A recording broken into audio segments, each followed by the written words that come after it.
نحمده ونصلي على رسوله الكريم أما بعد فأعوذ بالله من الشيطان الرجيم بسم الله الرحمن الرحيم شهر رمضان الذي أنزل فيه القرآن هدى للناس وبينات من الهدى والفرقان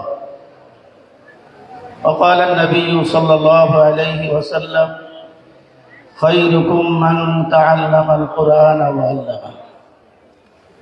آمنت بالله صدق الله مولانا العظيم اللهم صل وسلم وبارك على سيدنا محمد وعلى آله وسلم تسليما اللهم بارك لنا في رجب وشعبان وبلغنا رمضان شكر ولي آمين آمنت بالله صدق الله مولانا العظيم وصدق رسوله النبي الكريم ونحن على ذلك لمن الشاهدين والشاكرين والحمد لله رب العالمين অধ্যক্ষার আয়োজিত কোরআনী মাহফিলের শ্রদ্ধাভাজন ব্যক্তিত্ব সম্মানিত সভাপতি আমন্ত্রিত মুকাররম উলামায়ে কেরাম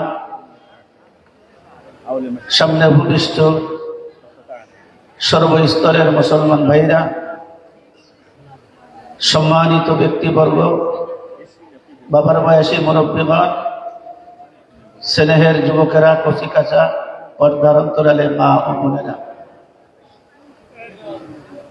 আল্লাহ তাআলার আলিশান দরবারে উঁচু দরবারে অগণিত শুকরিয়া যেই মহান আল্লাহ তাআলা অনুগ্রহ করে দয়া করে মায়া করে ভালোবেসে আমাদেরকে এই দ্বীনি মজলিসে আসার বসার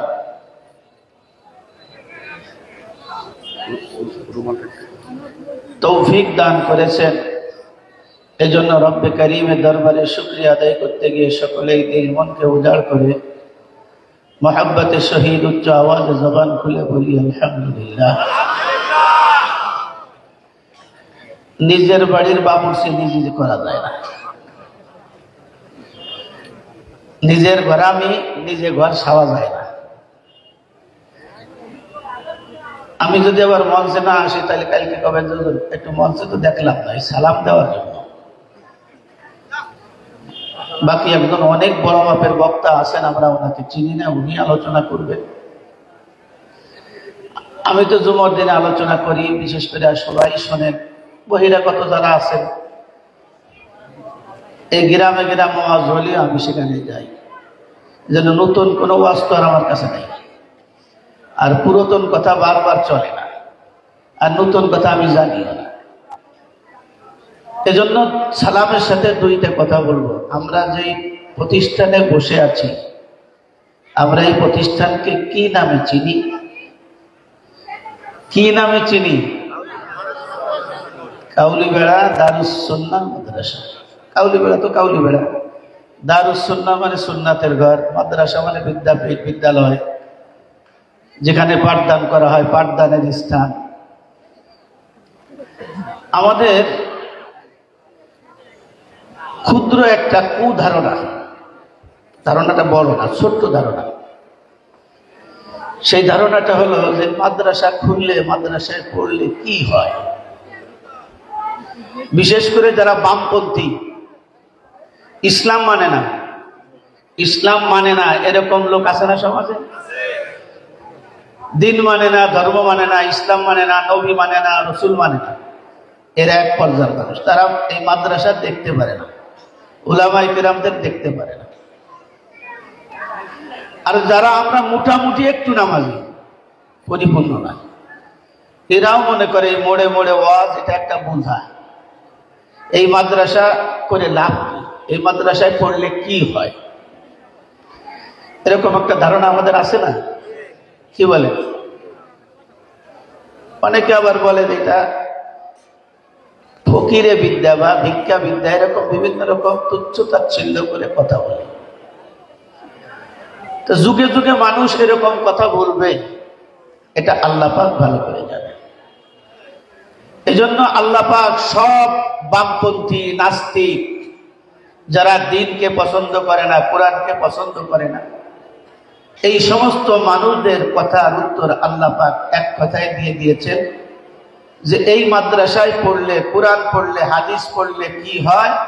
আল্লাহ পাক কোরআনের মধ্যে বলেন হুদাল লিন্নাস, মানুষ মানুষ হয়। মাদ্রাসায় পড়লে মানুষ কি হয়? আরো ধরে বলেন কি হয়? আমি এত সুন্দর করে বলার সুযোগ পাবো না। গত 3 দিন আগে মনে হয় সরপাল্লা একটা মাদ্রাসায় গিয়েছিলাম। ছোট্ট ছোট্ট বাচ্চারা জানাজার নামে ঈদুল ফিতর বা ঈদুল আজহার ঈদের নামাজ দেখাইছে। ঈদের নামাজ দেখে আমি আশ্চর্য হয়েছি, আমি অত সুন্দর করে পড়তে পারবো না।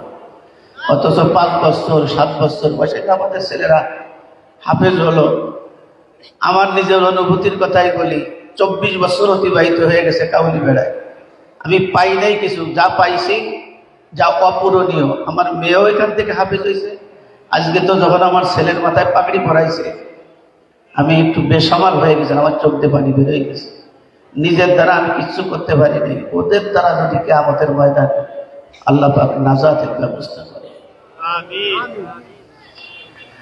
তো মাদ্রাসায় পড়লে মানুষ মানুষ হয়। আজ সমাজের মানুষ বিপদগামী, মানুষ ইবাদত করতে চায় না। ইবাদত করতে না চাওয়ার কারণ মানুষ ইবাদত করতে জানে না। কি বলে? ইবাদত করতে জানে না। আর যেই জিনিস যে না জানে তাকে দিয়ে সেটা করাতে গেলে সে শত্রুতা করে। ইবাদত বন্দেগী করতে জানি না, কেন আপনি নামাজে যান না? বলে নামাজে যাব, নামাজের চালান পাতি নাই তো, যা নামাজের মধ্যে পড়তে হয় তা তো আমি জানি না। কিন্তু এই ছোট্ট ছোট্ট বাচ্চাদেরকে দিয়ে মাদ্রাসার মধ্যে আপনি শিখাই দিলেন, এই যে মানুষ হচ্ছে মধ্যম বয়সে, যুবক বয়সে 2-1টা নষ্ট হয়ে যেতে পারে, কিন্তু এই ছোট্ট ছেলেটা যে নষ্ট হয়েছে, বৃদ্ধ বয়স 40 বছর 45 বছর 50 বছর যখন হবে, ওর ইবাদত আর কলেজ স্কুল পড়া ইবাদত আকাশ পাতাল ব্যবধান হবে। আকাশ পাতাল ব্যবধান হবে কেন? ও তাশাহুদ জানে, দুরূদ শরীফ জানে, দোয়ায়ে মাসুরা জানে, দোয়ায়ে কুনুত জানে। কিন্তু আমরা অনেক বড় নামাজি হওয়ার পরেও দোয়ায়ে কুনুত জানি না। কথা বলে? এজন্য এখানে পড়লে ছেলে মানুষ হয়, মানুষের মতো মানুষ হয়। মানুষ কাকে বলে? মানুষ বলে যে তার আল্লাহকে চেনে। মানুষ কাকে বলে? যে তার নবীকে চেনে, সে মানুষ। চিনা মানে এইটা না আমি শায়েখকে দেখছি চিনছি, এর অর্থ হলো ওনার যথাযথ ইজ্জত সম্মান করা। আল্লাহকে যদি আমি চিনি তাহলে আল্লাহর ইবাদত, আল্লাহর দাসত্ব আমার বাধ্যতামূলক করতে হবে। বাধ্যতামূলক আমি কখন করতে পারবো? যদি ওই কাজ করার পদ্ধতি আমার জানা থাকে। ইবাদত আমি করতে জানি না, ডেলাকুলুক করতেও জানি না, ওযু করতেও জানি না। কথা বলেন? ওযু করতেও, আমরা ওযুর যে ফরজ গুলো আছে অনেক সময় সেটাও আমরা জানি না। কিন্তু এই ছোট ছোট বাচ্চারা ওযুতে 4 ফরজ সুন্দর করে মুখস্থ পারে। ওযু ভাঙার কারণ 7টি, এই বাচ্চারা পারে। বৃদ্ধ বয়সে, পড়তি বয়সে যখন যে কোনো ভাবে ওযু ভেঙে যায় ও জানতে পারবে। আর যদি না জানি তাহলে আমি আপনি ধারণা করব, কিয়াস করব। কি কিয়াস? এক মাওলানা সাহেব নামাজের মধ্যে সিজদা দিছে। কি সিজদা? সো মানে ভুল, ওয়াজিব ভুল হয়ে গেলে সিজদা দিতে হয়। এক মুসল্লি জিজ্ঞেস করেন, হুজুর কি সিজদা দিলেন? সালাম ফিরে সালাম দিতে হয়, সিজদা দিতে হয়, এত কোনোদিন দেখিনি। এটা আপনি বুঝবেন না, নামাজের মধ্যে ভুল টুল হলি এই সিজদা দিলে নামাজ হয়ে যায়। তো উনি মনে করছে তাই ঠিক আছে, তা আমারও ভুল টুল দেবো। কয়েকদিন পরে ওই মুসল্লি সিজদা দিছে। সিজদা দেওয়ার পরে ইমাম সাহেব, মাওলানা সাহেব জিজ্ঞেস করলেন, আপনি সিজদা দিলেন, কি হয়েছিল? ডান পাশে সালাম ফিরে মনে হয়েছে আমার ওযু ছিল না।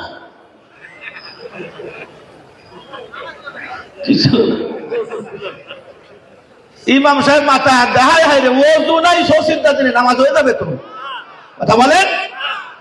তার মানে এলেম নাই। নামাজের ভিতরে 14টা ওয়াজিব, এই ওয়াজিব যদি ছুটে যায় তাহলে সিজদা দিতে হয়। কিন্তু আমি সেটা জানি না, আমি মনে করছি ওযু নাই তাতেও বুঝতে নামাজ হবে। আরে না, নামাজ শুদ্ধ হওয়ার জন্য ভিতরে বাইরে 13 ফরজ, তার ভিতরে 1 নম্বর হলো শরীর পাক, কাপড় পাক। নামাজের এগুলো পারি না আমরা। তা তোমার শরীরে তো পাক নাই, তো নামাজ কি নিয়ত সহি হয়েছে, শুদ্ধ হয়েছে? সিজদা না, সারা জীবন ওই বিনা ওযুতে সিজদা দিলে 1 রাকাত নামাজ হবে না। এই বাচ্চাটা আমার আপনার এখান থেকে পড়ে কি করে, এই নামাজের ভিতরে ফরজ ভিতরে বাহিরে 13টি, ওয়াজিব 14টি, এইটা শেখে। ডেলাগুলো কিভাবে ব্যবহার করতে হয়, ইস্তেনজা কিভাবে করতে হয়, বাচ্চা এটা জানে, এটা শেখে।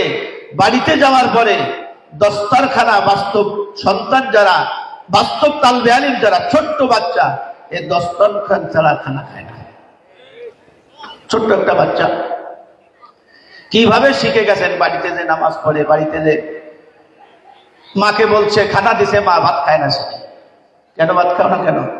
বলে আমার উস্তাদজি বলছে দস্তরখান ছাড়া আমার নবীজি কোনোদিন খানা খাইতেন না, এজন্য আমার নবীজির এই সুন্নত আমার দ্বারা নবীজির এই তরিকা ছেড়ে দেওয়া সম্ভব। মা জিজ্ঞেস করে শুধু দস্তরখান পিছাতে বলছে নাকি আরো কিছু বলছে? বলছে আরো কিছু বলছে, বসি। যদি কারো পেশাব ধরে থাকে সেটা আলাদা ব্যাপার, আরো কিছু বলছে। বলছে মা এই দস্তরখান বিছাইলে কি হয় জানো? কি হয়? বলছে নবীজির খাদেম ছিলেন আনাস রাদিয়াল্লাহু তাআলা। কি ছিলেন? কি নাম? আনাস রাদিয়াল্লাহু তাআলা। ওনার বাড়িতে বেশ কিছু মেহমানের আগমন, বেশ কিছু মেহমান আসছে। তো মেহমান আসার পরে ওই ছোট বাচ্চা মাকে বলতেছে, উস্তাদের কাছে শুনে গিয়ে যে দস্তরখান বিছিয়ে যখন খানা খাওয়াইছে, খানার পর্ব যখন শেষ হয়ে গেছে, তো যিনি দস্তরখান গুলো উঠাইতেছেন আনাস রাদিয়াল্লাহু তাআলা বলছেন ওই যে দস্তরখানটা ওইটা আলাদা রাখবেন। একটা দস্তরখানের দিকে ইশারা করে কি রাখতে বলছে? আলাদা রাখতে বলছে। রেখে বলছে সবগুলো পানি দিয়ে পরিষ্কার করবে, বাকি একটা দিকে ইশারা করে বলছে ওইটা পরিষ্কার করবে আগুন দিয়ে। সুবহানাল্লাহ। আগুন দিয়ে দস্তরখান পরিষ্কার করা যায়? হয়তো কাপড় দিয়ে বানাবে, নয় চামড়া দিয়ে, না প্লাস্টিকে, 3টের জিটারে আগুনের মধ্যে দেবেন, আগুন তো সালাম দেবে তারে, ও সাথে সাথে পুড়ে ছাই হয়ে যাবে। যে এমন ছাই এমন ভাবে হাল মানে ফিসে যাবে, হয়তো দাঁতও মাজা যাবে না।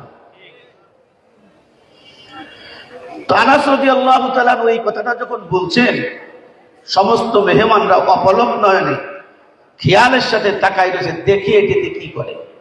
সত্যিকারে যেই আদেশ সেটা বাস্তবায়ন, সবগুলো পরিষ্কার করছেন পানি দিয়ে, বাকি ওইটা যেটার দিকে ইশারা করছেন ওইটা আগুনের মধ্যে দিয়েছেন। আগুনের মধ্যে দেওয়ার সাথে সাথে আগুনের দাহিকা শক্তি, জ্বালানি শক্তি বেড়ে যাওয়ার পরে আশ্চর্য ধারণার একটা ফলাফল পাওয়া গেল, ওই দস্তরখানের উজ্জ্বলতা যা ছিল তার থেকে অনেক গুণে বেড়ে গেল। হ্যাঁ, আগুনই তো পড়ে নাই, বরঞ্চ উজ্জ্বলতা আরো বেড়ে গিয়েছে। সবাই আশ্চর্য, এটা হলো কিভাবে? আনাস রাদিয়াল্লাহু তাআলা বলছেন এই দস্তরখানের কেরামতি, এই দস্তরখানের এতটা গ্রহণযোগ্যতা আগুনেও পড়ে না। এর কারণ হলো মাঝে মধ্যে আমার এই গরিবালয় আমি খাদেম হিসেবে আমার নবীজি আমার বাড়িতে আগমন করেন। তো আগমন করলে আমি নির্দিষ্ট এই দস্তরখানটাই নবীজিকে খানার জন্য ব্যবহার করতে দেই, দস্তরখান হিসেবে বিছায় দেই। আমার নবীর হাতের স্পর্শ লাগছে, আমি নিজের থেকে একদিন ইচ্ছা করলাম যে দেখি নবীজির স্পর্শ যখন লাগছে এইটা আগুনের মধ্যে দিলে পড়ে কিনা। ওই দিক থেকে আমি কামিয়াব হলাম। আগুনের মধ্যে দিলে আগুনের জ্বালানো শক্তি, দাহিকা শক্তি, প্রজ্বলিত শক্তি বৃদ্ধি পায়, কিন্তু মজার ব্যাপার হলো এই আগুনের শক্তি বৃদ্ধি পেয়ে ময়লাগুলো খেয়ে ফেলে, কিন্তু দস্তরখানের কোনো ক্ষতি করতে পারে না। সুবহানাল্লাহ। ছোট্ট বাচ্চা মাকে বলছেন মা আল্লাহর নবীর এই দস্তরখানের তরিকা যদি কোনো বান্দা বান্দি, আল্লাহর নবীর কোন উম্মতের পুরুষ মহিলা এই সুন্নাত আদায় করে, দুনিয়ার আগুন যেই রকম ওই দস্তারখানি স্পর্শ করি নাই, কিয়ামতের ময়দানে মা নবীজির এই দস্তারখান বিছাইয়া এই তরিকায় যারা খানা খাবে, জাহান্নামের আগুন তাদেরকে স্পর্শ করবে না। মানুষের মতো মানুষ হওয়ার পরে 10 বছরের ছেলে এই বয়ান করে। শুধু এই নয়, হাজারো হাজার ঘটনা। মানুষ মানুষ হয়। ছোট্ট বাচ্চা বাড়িতে গিয়েছে, এই শীতের মৌসুমে বাড়িতে যাওয়ার পরে সব বাচ্চাদের মা বাপ নামাজ পড়ে না, কথা বলে না রে। আমার কাছে এই সেটা নালিশ করে অনেক অভিভাবকের মধ্যেও থাকবার পারে না, চোখে দেখতেছি না ভালো। হুজুর এই বন্ধ সময়টা ওয়াজ ভালো করে দিয়ে কি বাড়িতে খালি টিভি দেয় আর খালি মোবাইল চালায়। টিভিটা ভালো কোন জায়গা না, ওই বারে না, আর একবারে যেয়ে দেয়। তা কয় যে হুজুর একটু কিনছিলাম তো সংবাদ টংবাদ দেওয়ার জন্য। বলে সংবাদ দেওয়া না, তুমি সিনেমা দাও, তোমার বউ দেয়, এই জন্য ও বাড়ি যাইয়ে ওই সুন্নত আদায় করে, কথা হয় না রে। মোবাইল যদি না থাকতো ও তো আর একটা ধরতে পারতো না। তুমি কিনে দেছো বাড়ি যাওয়ার পরে দেখাও আর খাও, এইটাই তো করে, কথা বলে।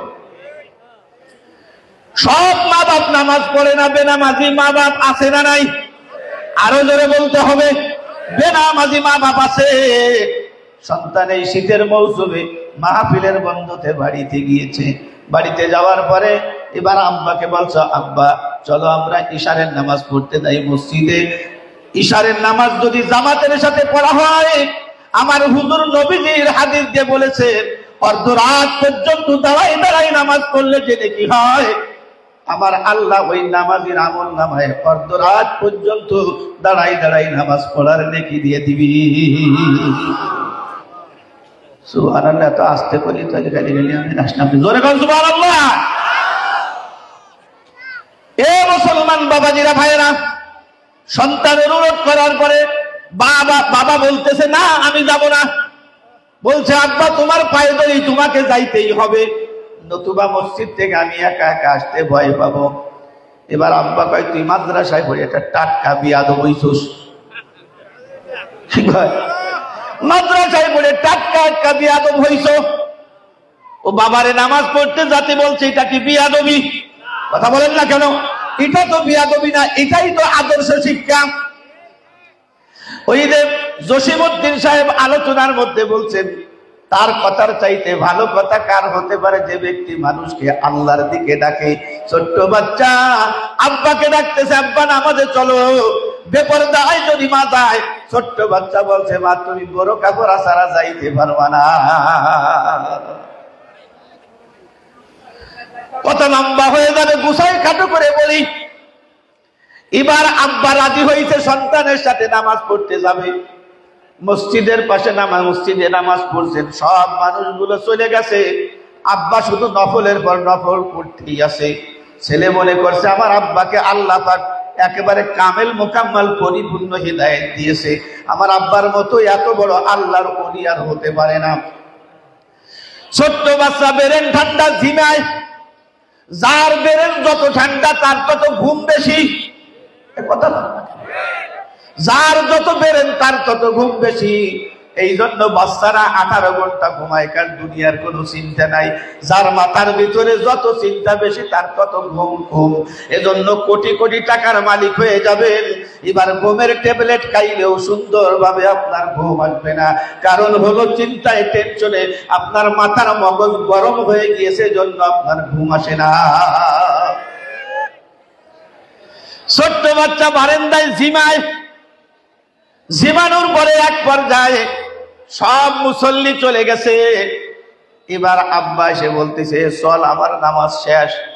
আর পড়বা না নামাজ? এই কয় রিকাত হয়ে গেল, আমি তো মনে করছি রাত খোয়াই দিবা। এবার বলছে চল, ভালো করে শুনে যান মানুষ কেমনে মানুষ হয়। পথের মাঝে আসতে শুরু করেছে। আসার পরে আব্বা সোয়েটার খোলে, চাদর খোলে, ছেলেরে দেয় ধর চাদর ধর, সোয়েটার ধর। আব্বা চাদর খোলো কেন? কথা কবি না, সরাই দূরে লাগবে। চাদর খোলো কেন, সোয়েটার খোলো কেন? ও তুই বুঝবি না কে? আব্বা বুঝাই দাও। ভাই বলছে এই যে দেখ খেজুর গাছে বিটা গাছের রস কাটিয়ে থুয়ে গেছে, পাড়িয়ে নিয়ে যাই সকালবেলা রসের ক্ষীর রাঁধতে দেবো, যাও রাঁধতে দেবো, খাইয়ে মাদ্রাসায় চলে যাবি। এই জন্য জামা কাপড় ধরে রাখ। এবার আব্বা এই কথা বলার পরে সন্তান বলতেছে, আব্বা বাড়ির মালিক যদি দেখে তোমারে চেঁচিয়ে ফেলবে, আমারে মারিয়ে ফেলবে, দেখলি তো মারবে, না দেখলি তো মারতে পারবে না। আব্বা যদি দেখে ফেলে তুই সিগন্যাল দিবি নিচের থেকে, যদি কেউ আসে তুই আমারে আব্বা কয়ে ডাক দিবি। তবে এরকম কইস না আব্বা কিডা জানো আইছে গাছের তেনায় নিয়ে আসো, এরকম কথা বলবি না, বলবি শুধু আব্বা আব্বা বলে ডাক দিবি। আমি বুঝে ফেলবো মালিক মনে হয় চলে আইছে। গাছের অর্ধেক পর্যন্ত খেজুর গাছে তখন গিয়েছে, ছোট্ট বাচ্চাটা ডাক দিয়েছে আব্বা। এর অর্থ কি? অর্থ হলো মালিক চলে আসছে, আব্বা না নিয়ে আসো। এবার বন্ধুরে খেজুর গাছের থেকে যদি মুখ শেষ হয়ে নামে, কথা হয় না রে, ওই বকের কি যদি কিছু থাকে আর আমার মতো যদি একটু স্বাস্থ্য ভালো হয়, গোস্ত তো কয়েক জায়গায় থেকে উঠে যাবে। এবার শেষ দিয়ে নামিয়ে আসা ছেলের কাছে আসে, এবার চিত হয়ে পড়ে যাওয়ার পরে বলছে, তুই আব্বা করে ডাক দিলি কে? কয় আব্বা রে, আমি দেখতেছি বাড়ির মালিক তোমার আর আমার দিকে তাকাই রইছে, এই জন্য আব্বা তোমার আমি সিগন্যাল না দিয়ে পারি নাই। ঠাস করে একটা শট দিয়ে বলে, 10 বছরের ছেলে তুমি আমার সাথে মারুফতের কথা বলো, কোথায় মালিকের বাড়ি আমি কি চিনি না? এটা কাউলি বেড়া শেখপুরা মালিকের বাড়ি। এত বড় ফাজিল কথা বলো, দাঁত খুলে ফেলবো। মাদ্রাসায় পড়াইতে চাইছিলাম না, তারপরেও পড়ালাম, তারপরে এত বড় বিয়াদবি সহ্য করা যায় না। এবার বলছে সিগন্যাল ঠিক মতো দিবি, নতুবা তোরে পাড়াই মারিয়ে ফেলবো। উঠতে উঠতে এবার গাছে যাইয়া হাড়ি যেটাতে বাঁধতে, গোপালগঞ্জের ভাষায় এটাকে উড়োর দড়ি বলে, উড়োর দড়ি। কি কয়? উড়োর দড়ি ধরে যখন টান দেবে, এবার কয় আব্বা আব্বা বলে 2-3 বার ডাক দিয়েছে। আব্বা মনে করছে বাড়িওয়ালা মনে আসে ওরে ধরিয়ে ফেলছে, এবার আমারে ভালো করে কসম দেবে। এবার নামে আসছে, আসার পরে বলতেছে, কি কি এতবার সিগন্যাল দিদি কে? বলছে আব্বা রে, আমি দেখতেছি বাড়ির মালিক তোমার দিকে আমার দিকে এমন ভাবে তাকাই রইছে, আমি তোমাকে না ডাক দিয়ে পারি নাই। কোথায় বাড়ির মালিক? মারুফতের কথা বললে একেবারে শেষে ফেলবো। এবার বন্ধুরে, ছোট্ট বাচ্চা উস্তাদের কাছ থেকে যা শিখে গিয়েছেন তাই বলতেছেন, আমানত চন্দে রুজে নজদেবাস, আমানত চন্দে রুজে নজদেবাস, दर हकीकत मालिके हर शै खुदास, दर हकीकत मालिके हर शै खुदास, दर देखता हो भाई तू ही तू, हजर में शजर में तेरे रंग बू, अल्लाह हाज़री अल्लाह नाज़री अल्लाह माई, अल्लाहु अकबर। এ মুসলমান, সঙ্গে সঙ্গে বলতেছে সন্তান আব্বাকে বলে, আব্বা দুনিয়ার নিজামকে, শৃঙ্খলাকে ঠিক রাখার জন্য আল্লাহ কাউকে 2 শতাংশের মালিক, কেউ 200 শতাংশের মালিক, কেউ 5 বিঘের মালিক, কেউ 10 বিঘের মালিক, আবার কেউ একেবারে গৃহ শূন্য, জমিন শূন্য। তবে আব্বা প্রকৃত মালিক কে? আরো জোরে বলেন, প্রকৃত মালিক আল্লাহ। আব্বারে, তুমি যখন গাছে ওঠো, আমার মালিক কুদরতি নজর দ্বারা আমার দিকে, তোমার দিকে তাকাই রয়েছে। আব্বারে, আমি তো তোমাকে সিগন্যাল না দিয়ে থাকতে পারি নাই। 2 চোখের পানি ছেড়ে দিয়া আব্বা সন্তানকে বুকের মধ্যে জড়াই ধরে বলে, হায় রে, 45 বছর বয়স হয়ে গেল, এইরকম অনুভূতির কথা আমি তো কোনোদিন শুনি নাই। ও বাজান, তুমি তো সত্যিকারে 10 বছর বয়সে মানুষের মতো মানুষ হয়েছো। কোন মানুষের হক নষ্ট যদি গোপনেও করে, ওই মানুষ না দেখে আল্লাহর চোখের বাহিরে কোন বান্দা বান্দির যতই গোপনে হোক না কেন, আল্লাহর চোখের নজরের বাহিরে যাওয়া সম্ভব না। মানুষের মতো মানুষ হইছে, কথা হয় না, মানুষের মতো মানুষ হইছে। শুধুমাত্র একটা অনুভূতি বাংলার জমিনে প্রত্যেকটা মানুষের মধ্যে যদি তৈরি হতো, উচ্ছৃঙ্খলা, বিশৃঙ্খলা, অরাজকতা, অশান্তি, মারামারি, হানাহানি, দুর্নীতি, দুর্গতি এবং মানুষকে কখনো আপনার হারাই ফেলতে হতো না। এই অনুভূতি নাই বলে তো আরেকজনের পকেটে হাত দেই। এই অনুভূতি নাই বলেই তো আলামুলা ভাই জমিনটা দখল করে নেই। আলামুলা ভাইটার জমিনটা আমরা কি করে নেই? রেকর্ড করাই নেই। কথা বলেন ঠিক? একটা ঘটনা আর একটা অনুভূতির ঘটনা বলে, সরকারি মাল তুমি মারিয়ে খাও কেন? কারণ তোমার অনুভূতি নেই। আমরা যাদের কাছ থেকে ইলম শিখছি এরকম ধারাবাহিক উচ্চতার দিক দিয়ে, হাকিমুল উম্মত মুজাদ্দিদে মিল্লাত শাহ আশরাফ আলী থানভী রহমাতুল্লাহি আলাইহি, নাম শুনছেন নাকি? টিসু মিশু নাই এনে কোনটা? থানভী রহমাতুল্লাহি আলাইহি গ্যান্ডারি আট চিনেননি? কুশোর গ্যান্ডারি আখ্যা খুব পছন্দ করতেন। বাড়ি থেকে মাদ্রাসায় যাবে, ছোট্ট ছোট্ট ঘটনাগুলো আমার আপনার স্মরণে রাখতে উপকার হবে। ট্রেনে উঠছেন, ভাঙ্গা থেকে ফরিদপুর, কয় টাকা ভাড়া? 5 টাকা বাড়িয়ে গেছে নাকি? 15 টাকা। আমি যে কয়বার গেছি 15 টাকা দিয়ে গেছি। অন্য আমাকে চিনেন না, কিন্তু থানভী রহমাতুল্লাহ আলাইহিকে টিকিট মাস্টার ওনারা চিনতেন। ভালো করে শোনেন, টিকিট মাস্টার সাহেব হুজুরের টিকিট দিয়েছেন, ওই যে আখ ছিল হাতে, এটা টিকিট দিন নাই, হুজুরের জীবনীতে আছে। ওই টিকিট মাস্টারকে বলছে আমার এই আখের ভাড়া দেন। হুজুর আখের ভাড়া দেওয়া লাগবে না। কেন ভাড়া দেওয়া লাগবে না? ভাই আমি টিটিরে বলে দিব। টিটিরে বলে দিবেন, উনি তো ওই স্টেশনে নেমে যাবেন, আমি তো তারপরের স্টেশনে যাব। বলে এই টিটি ওই টিটিকে বলে দিবে। কথা কি বুঝতে পারতেছি আমি? তা বলছে এই টিটি ওই টিটিকে বলে দেবে। বলছে আমি তো তার ওই পাশে যাবো। বল তাহলে দ্বিতীয় টিটি তৃতীয় নম্বরকে বলে দিবে। এরকম স্টেশন মনে করেন ভাঙ্গা পর্যন্ত শেষ। তা বলছে আমি তো ভাঙ্গা পর্যন্ত যাব না, আমি তো নগরকান্দা পর্যন্ত যাব। কোথায় যাব? টিটি হেসে দিয়ে বলছে নগরকান্দা পর্যন্ত তো স্টেশন নাই। কি নাই? নগরকান্দা পর্যন্ত কি নাই? এবার থানভী রহমাতুল্লাহ আলাইহি বলছেন আপনি সেই যে স্টেশনে আমায় বলছি সেই স্টেশনের কথা আপনি কথা বলেন, আপনি জানেন না।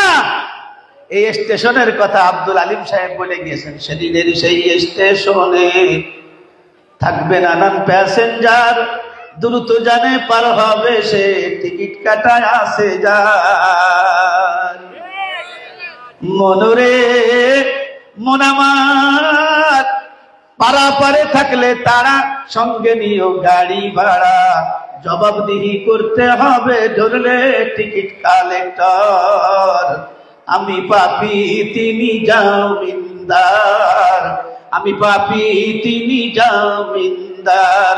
আসে না আমার মুক্তার, আসে না আমার বারিস্টার, সেজ বিচারে হাইকোর্টেতে, সেজ বিচারে হাইকোর্টেতে তিনি আমায় করবেন পার। আমি পাপী তিনি জামিনদার। বলেন আল্লাহু আকবার। মুসলমান বাবাজিরা ভাইরা, টিটিকে বলছে আমি যে স্টেশনে যাব সেই স্টেশনে তুমি যাবা না, তুমি সেই স্টেশনে চিনো না। বলছে আমি টিকিট মাস্টার, আমি টিকিট চিনি না, আমি স্টেশন চিনি না। বলছে সেই স্টেশনের নাম হলো কিয়ামতের ময়দান। কিয়ামতের ময়দানে আল্লাহ পাক যদি জিজ্ঞেস করে আশরাফ আলী তোমাকে আমি কোরআনের ইলম দিয়েছিলাম, হাদিসের ইলম দিয়েছিলাম, তুমি আখের ভাড়া কেন সরকারি ভাড়া পাক দিয়েছো? হাজার হাজার কোটি কোটি মানুষের একটা টাকার মধ্যে হকদার, একটা টাকার মধ্যে অধিকার। অতএব তুমি অধিকার নষ্ট করেছো একজনের নয়, দুইজনের নয়, সারা উপমহাদেশ, ভারত উপমহাদেশের জনগণের। অতএব কিয়ামতের ময়দানে আমি ওই কান গলায় দাঁড়াইতে চাই না। আপনি আমার আখের ভাড়া নিয়ে আমাকে আপনি কি করে দেন, খালায় দিয়ে দেন, যাতে আমার কিয়ামতের ময়দানে আল্লাহর দরবারে দাঁড়াইতে না হয়।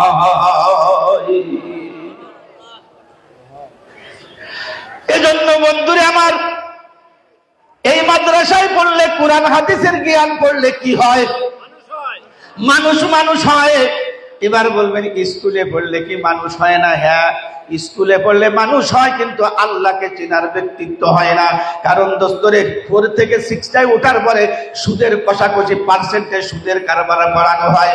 এই জন্য ব্যাংকে চাকরি পান বা বন্ধুরা আমার যে কারবার করুক, মানুষ আগে কি করে? লেখাপড়া শেখার পরে ছোট্ট একটা নিজস্ব ব্যাংক করে, ওই ব্যাংকের মাধ্যমে সুদের কারবার করে মানুষকে স্বাবলম্বী করার চেষ্টা করে। সারা জীবন অবৈধ জিনিস পড়ছে, ওই অবৈধ মানুষের মাঝে ছড়াইতে চায়। আমি আর সামনের দিকে অগ্রসর হব না। তাহলে বোঝা গেল না? বলবো না? তাহলে আমার এই মানুষের মতো মানুষ যে জায়গা বানায়, সেই জায়গার নাম কি? আরো জোরে, আরো জোরে। এই প্রতিষ্ঠানগুলো যেখানে মানুষ হয়, ওই প্রতিষ্ঠানগুলো কি জিয়াই রাখা দরকার, জীবিত রাখা দরকার, না ভেঙে দেওয়া দরকার? জি বলেন, জীবিত রাখা দরকার। লম্বা কথা হয়ে যায়, তারপরে সংক্ষেপে বলি। হাটহাজারী মাদ্রাসার যিনি বাণী ছিলেন, বাণী বোঝেন? বাণী বোঝেন? প্রতিষ্ঠাতা। এই মাদ্রাসার বাণী কে? এই মাদ্রাসার বাণী কে? শাফি মাওলানা কোন, শফিক মাদানী কোন, জাফর কোন, উনি তো বাণী মানে প্রতিষ্ঠাতা। হাটহাজারীর হযরতের কাছে এক লোক আসছে, পুরো মাদ্রাসার বিল্ডিং আমি করে দেব। আমার মতো খাটো খাটো মৌলবী, ছোট মৌলবী যদি কথা যে আলহামদুলিল্লাহ, ওনার হাতে সালাম দেবো না, পায়ে সালাম দেবো, আমার উস্তাদ। হযরত বললেন, টাকা আপনি দিবেন, কিন্তু আমি পুরো বিল্ডিং এর টাকা নিতে পারবো না। পুরো বিল্ডিং এর টাকা আমি নিতে পারবো না। ওই লোক রাগ হয়েছে, পুরো টাকা নেবেন না কেন? তা বলছে, আমি আপনাকে যদি পুরোটা দিয়ে দেই, আমার এলাকার মানুষ বেনামাজি, সঠিকভাবে দিন পালন করতে পারে না, ওদের থেকে 2টা টাকা 5টা টাকা নিয়ে যে আর অর্ধেক করি, কিয়ামতের ময়দানে আল্লাহ পাইকে সদকায়ে জারিয়া হিসেবে ওই বেনামাজি মানুষদেরকেও এর ওসিলাতে জান্নাতের ফয়সালা করে দিতে পারে। এজন্য আপনার একক বিল্ডিং আমি নেব না, আমার এলাকার মানুষ থেকে মহিলাদের কাছে ডিম বেচা 2 টাকা 5 টাকা 10 টাকা, এইটা আমি নিয়ে ওনাদের সদকায়ে জারিয়া প্রবাহমান আমল যাতে জারি থাকে, মরে যাওয়ার পরেও মাদ্রাসায় কোরআন পড়া হবে, মাদ্রাসায় আখলিস দিন আঁকা পড়া হবে, ফায়ুরকুম মান তাআল্লামাল কোরআন পড়া হবে, অবিহি ক্বালা হাদ্দানা অবিহি ক্বালা হাদ্দাসানা পড়া হবে, ক্বালা রাসূলুল্লাহ সাল্লাল্লাহু আলাইহি ওয়াসাল্লাম পড়া হবে। এত কিছু পড়া হবে। আমার একটা 2টা টাকার মাধ্যমে যদি পড়া হয়, তাহলে আমি কবরে শুয়ে শুয়ে ইনশাআল্লাহ ওই অংশটা অবশ্যই পাইতে থাকবো। এই জন্য কওমিয়া মাদ্রাসা মানে জাতীয় মাদ্রাসা বলা হয়। কথা বলেন ঠিক কিনা? শফিকুল ইসলাম মাদানী সারা জীবন জীবিত থাকবে না, আমিও জীবিত থাকবো না। 24 বছর অতিবাহিত হয়ে গেল, থাকতে পারবো কিনা জানি না। অসুস্থতার কারণে মাঝে মধ্যে মনে হয় ছেড়ে দেই। অবিবাহিত আসছিলাম, এখন দাড়িও পেকে গেছে, মেয়ের বিয়ে হয়ে গেছে, ছেলে হাফেজ হয়ে গেল, সংকেত এসে গেছে বেশি দিন আর দুনিয়ায় থাকবা না, বেশি দিন এলাকায় থাকতে পারবা না। এজন্য দোস্তরে এমন কিছু মানুষ তৈরি করে যেতে চাই, যে মানুষগুলো মাদ্রাসার খামগুলো ধরে রাখবে। ঝড় যদি আসে বন্ধুরে, অপোজিট থেকে পেলা লাগাইতে হয়। শফিকুল ইসলাম মাদানী সারা জীবন থাকবে না, ছেলেরাও থাকবে না, কিন্তু দোস্তরে এমন কিছু মানুষ আমাদের হতে হবে, থাকতে হবে। ঝড় যদি আসে পেলা লাগানোর মতো লোক তো থাকতে হবে। মাদানী থাকবে না, আমি শফিক থাকবো না, কিন্তু মাদ্রাসা কিয়ামত পর্যন্ত চালু রাখতে হবে। কথা বলেন ঠিক কিনা? এ ভাই, আমি আপনাদের কাছে ছোট্ট একটা অনুরোধ করব, যেহেতু আপনারা একটু অতিষ্ঠ হয়ে গেছেন, দীর্ঘ সময় আলোচনা হয়েছে, এজন্য মাদানী সাহেব একটা কাগজ করেছে। কি নাম বাবাজি? কাগজটা আছে নাকি এখানে? আজীবন সদস্য। আপনি একজন মাদ্রাসার সদস্য হবেন, যদি সম্ভব হয়। এখন সম্ভব আজকে হয়তো নাও হতে পারে। আজীবন সদস্য, আপনি যতদিন জীবিত থাকবেন প্রতি বছরে হয়তো 500 টাকা দিবেন, অথবা প্রতি বছরে 1000 টাকা দিবেন। মাদ্রাসা পরিচালনা করার জন্য আপনাকে মাঝে মধ্যে দাওয়াত দিবে। আপনি একজন সদস্য, আপনি একজন কমিটি। এজন্য আজকেও যদি না হয়, যদি কেউ করতে চান, তাহলে আপনার কাছ থেকে নিয়ে নিব। আপনার ওইখানে স্বাক্ষর থাকবে, নাম ঠিকানা থাকবে, মোবাইলের মাধ্যমে হোক, বাস্তবে যাই আপনাকে দাওয়াত দেওয়া হবে। আজীবন সদস্য যদি থাকে একসঙ্গে 1500 মানুষ মরে যাব না। শফিক মাদানি থাকবে না, আমি শফিক থাকবো না, অন্য অন্য শিক্ষকরা থাকবে না, কিন্তু অর্থ যদি থাকে, খাবার যদি থাকে, কবুতর সেখানে আসবে, ধান যদি থাকে সেখানে চড়ুই আসবে। এজন্য অর্থনৈতিক একটা স্তম্ভ যদি হয় তাহলে ভবিষ্যতে চালানোর মতো মানুষ ইনশাআল্লাহ তৈরি হয়ে যাবে। 2 নম্বর কথা, আমি আর সামনের দিকে যাব না। অনেকে আপনারা অনেক কিছু দিয়েছেন, বাঁশ আনছি, চাউল আনছি না, বাজারে কালেকশন করছি, ছেলে ফেলেরা পরে তাদের কাছ থেকে নিছি, ঝালাপালা করে ফেলছি। এরপরে অনেকে আসছে টাকা দেবে, হুজুর টাকা তো চালেন না, আসে না এরকম? গেছিলাম কয়টা টাকা নিয়ে, তা তো নিলেন না। আমি যে কি বিপদে পড়ছি, বিপদ, এই বিপদের আর কোয়া নাই। এজন্য সদস্য যারা হব তাদেরকে বললো ফরম আপনার কাছে পৌঁছে দিব, আর একটু পরে দোয়া হবে। প্রধান আকর্ষণ সিলেট থেকে আসছে, উনি আলোচনা করবেন।